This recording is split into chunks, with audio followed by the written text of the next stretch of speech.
The rain began 3 days before Lena arrived in Black Hollow, not normal rain. This rain never weakened. It hammered rooftops all night, flooded the roads, and covered the town in cold silver fog so thick that even the streetlights looked sick. People in Black Hollow stopped going outside after dark. Doors remained locked, curtains stayed closed, and every night at exactly 2:13 a.m., the church bell rang once on its own. No one knew why. No one wanted to know. Lena Hart arrived just before midnight. She had transferred to Black Hollow General Hospital after the sudden death of a patient in the city ruined her reputation. Newspapers blamed her. Families cursed her online. Even the hospital staff began avoiding her. So, when Black Hollow offered a position no one else wanted, she accepted immediately. The town looked abandoned when she stepped off the bus. Rainwater ran through the empty streets like rivers.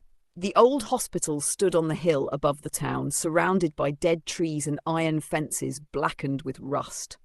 The driver refused to look at it. "You should keep your windows locked after midnight," he muttered. Then he drove away before Lena could ask why. By the time she entered the hospital, her coat was soaked through. The lobby lights flickered weakly overhead. A nurse sat behind the front desk staring at nothing. Not working, not reading, just staring. When Lena approached, the nurse slowly looked up. "You're the new doctor," Lena nodded. The woman hesitated before speaking again. "If you hear footsteps outside your room at night," she lowered her voice, "pretend you're asleep." Lena almost laughed, but the nurse wasn't joking. She looked terrified. That night, Lena unpacked inside the small apartment provided by the hospital. The storm outside grew louder. Wind scratched branches against the windows like fingernails. She barely slept. At exactly 2:13 a.m., the church bell rang once in the distance. Then came the footsteps. Slow, heavy, directly outside her apartment door. Lena froze in bed. The footsteps stopped. Silence filled the hallway. Then something softly touched the door, not knocking, dragging, like nails moving across wood. Lena stared at the entrance without breathing. The sound continued for several seconds, then stopped completely. The next morning, she opened the door carefully. 4 long scratches marked the wood, too deep to be accidental. By afternoon, the hospital became busy. An emergency patient arrived during the storm. Male, no identification, no heartbeat, no pulse, yet somehow still alive. The nurses refused to touch him. Lena entered the operating room alone. The patient lay motionless beneath white sheets. Pale skin, cold lips, dark hair soaked with rainwater. Something about him felt wrong immediately. The room temperature kept dropping. Her breath became visible. The heart monitor suddenly started beeping on its own despite showing no heartbeat. Then every light in the operating room flickered at once. Lena slowly looked up. The patient's eyes were open. Silver. Bright silver. Not human. Before she could react, his hand grabbed her wrist. Ice cold. The monitors exploded. Sparks burst across the room. And inside her mind a voice whispered clearly, "You came back." Lena stumbled backward in terror. The patient sat upright slowly. He looked directly at her.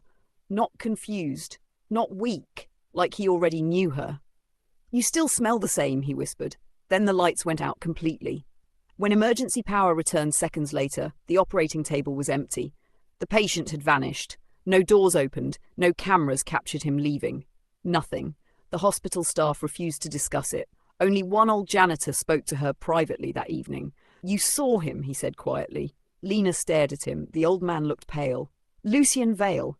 The name meant nothing to her, but the janitor looked terrified just saying it.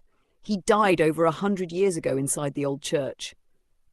That night, Lena searched through the hospital archives. She found newspaper clippings hidden inside old records. Black Hollow Church fire, 37 dead. Cult accusations, bodies never identified. One name appeared repeatedly. Lucian Vale. According to the reports, he belonged to a wealthy family that vanished during the fire. Locals believed the family practiced dark rituals beneath the church. After the fire, people started disappearing from the forest surrounding the town, drained of blood. Lena stopped reading when she heard footsteps again outside her apartment. 2:13 a.m. Exactly. This time, she forced herself to look through the peephole. The hallway was empty, but standing at the far end near the stairs was a tall man in black, motionless, watching her, silver eyes glowing faintly in the darkness. Lucian. The hallway light flickered once. He disappeared. The next day, a young nurse named Clara warned Lena not to go near the church. "People hear voices there," she whispered. "Sometimes they hear someone calling their name from underground." That evening, another body was discovered near the forest, completely drained of blood. The town panicked. Everyone blamed Lucien, everyone except Lena, because part of her feared him, but another part felt strangely drawn toward him. The storm became violent. Hospital windows shook under the wind. Power failed throughout the building. Darkness swallowed every corridor. Lena used a flashlight to move through the hallways searching for emergency patients. Then she heard breathing behind her. Slow, close. She turned sharply. Nothing. Only darkness. The flashlight flickered, then stopped working, and from somewhere inside the black hallway came a whisper. "Lena."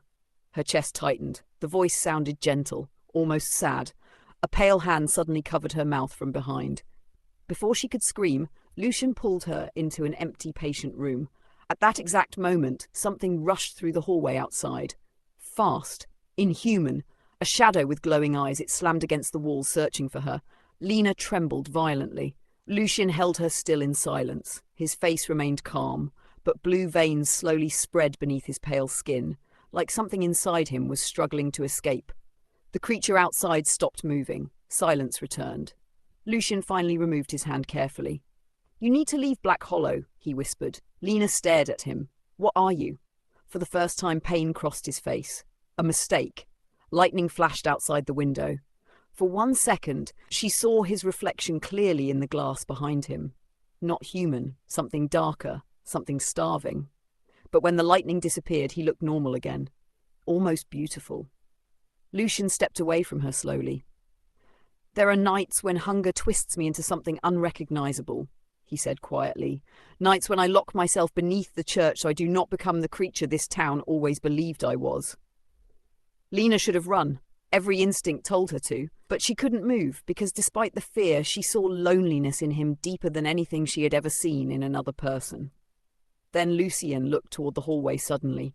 His expression changed. Fear. Real fear. "They found you." The hospital lights exploded one after another down the corridor. Glass shattered. Screams echoed somewhere downstairs, and from the darkness beyond the doorway, multiple silver eyes slowly opened.